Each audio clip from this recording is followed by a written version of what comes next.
Hi, Intro to Calc. This is section 5.5. Find f of x, the antiderivative of little f equals 3x squared plus 4, if f of 1 is equal to 17. So today we have some bonus information. They're also giving us a point. So if we look at the general antiderivative of little f, we would get x cubed plus 4x plus c. And that's general because we don't actually know what this plus c value is. But the thing is, the problem gave us a little bit more information. We know that f of 1 is equal to 17, so I'm allowed to plug in 1.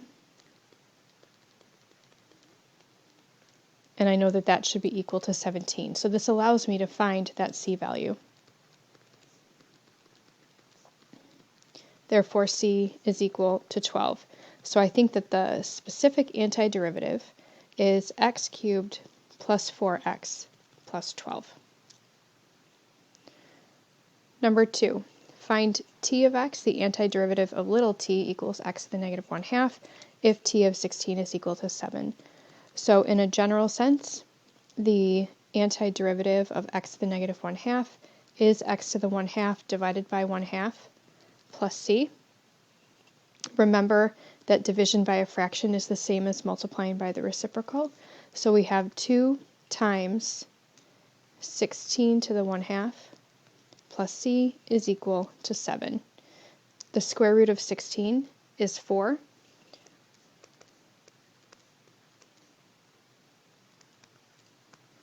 Therefore, 4 times 2 is 8, 7 minus 8 is equal to negative 1. So the specific antiderivative is 2x to the 1/2 minus 1.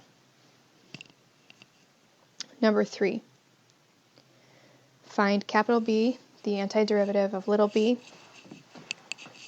if capital B of negative 1 is equal to 5. So the antiderivative will be 3x to the negative 2 over negative 2 plus 8x to the negative 1 over negative 1 plus c. Make your substitution.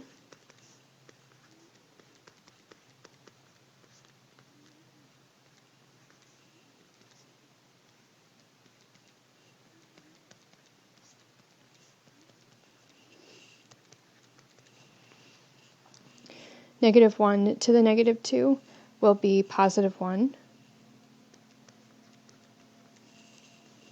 And this is negative 1 flipped.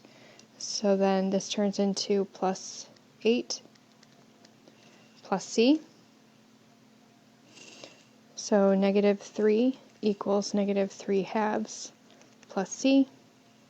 So c is equal to negative 3/2, because this moves to the other side.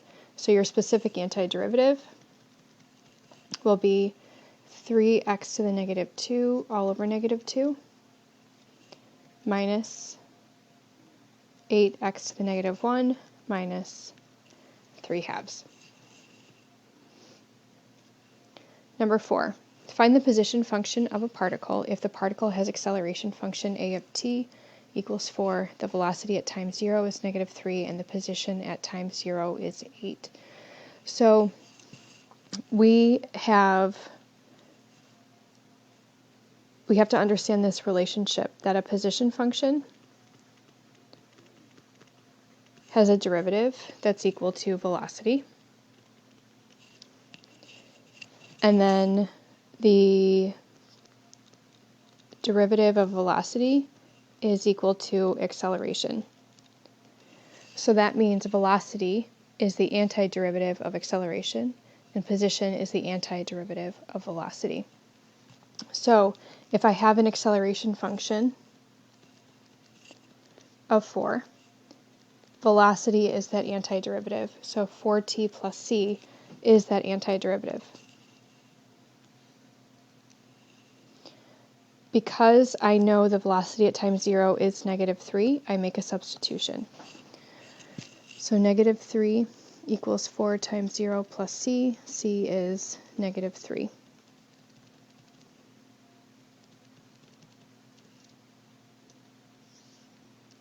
Velocity will have position function 4t squared over 2 minus 3t plus c.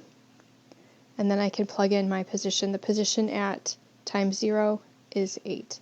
So 8 equals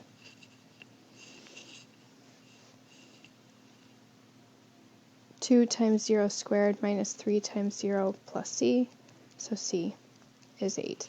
So my position function is 2t squared minus 3t plus 8. All right, we have a few more patterns to work through with antiderivatives. And before we can go backwards, it's important to remember how we can go forwards with some of these functions. So if your function's natural log, it has a derivative of 1 over x. E to the x has a derivative of e to the x.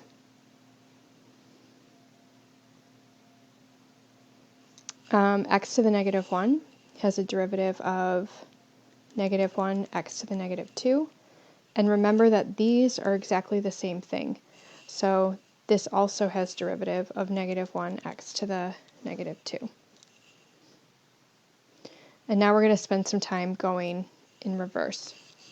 So 1 over x we see comes from the natural log function.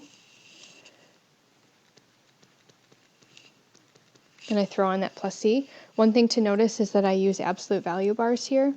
And it's because in the backwards direction, we have to put in a restriction that did not exist in the forwards direction. So right here, natural log has a domain restriction that x has to be greater than 0. And when you look at it in reverse, that restriction doesn't exist on this because it could just be 1 over x. It could be positive or negative.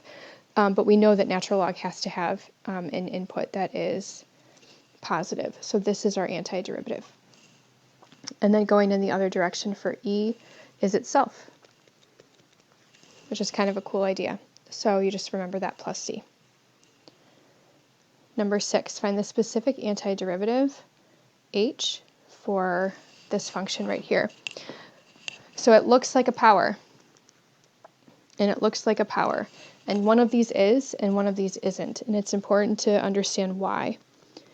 So x to the negative 2 is something we've been doing for a couple days. So this is x to the negative 1 over negative 1. It has that antiderivative.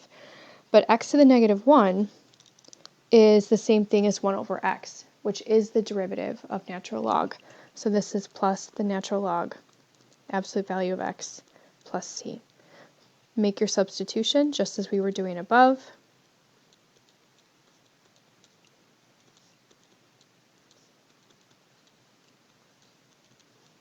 Natural log of 1 is 0.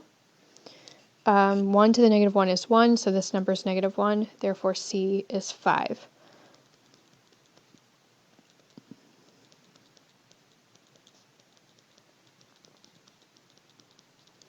And that's your specific antiderivative, h. And one more. We haven't looked at cosines and sines yet, but it's the same idea. Remember that the derivative of sine is cosine, and the derivative of cosine is negative sine. So what we're doing today is going in reverse, finding the antiderivative of those. So big S of x is the antiderivative of little s. Where does cosine come from? It comes from the sine function. So this will be 6 sine x. And where does sine come from? It's going to come from negative cosine. Throw in your values. So 8 is equal to 6 sine of 2 pi minus the cosine of 2 pi plus c. This is 0. Cosine of 2 pi is 1. Therefore, c is 9. So the specific antiderivative is this function right here. So that's section 5.5, and you have a quizzes to complete.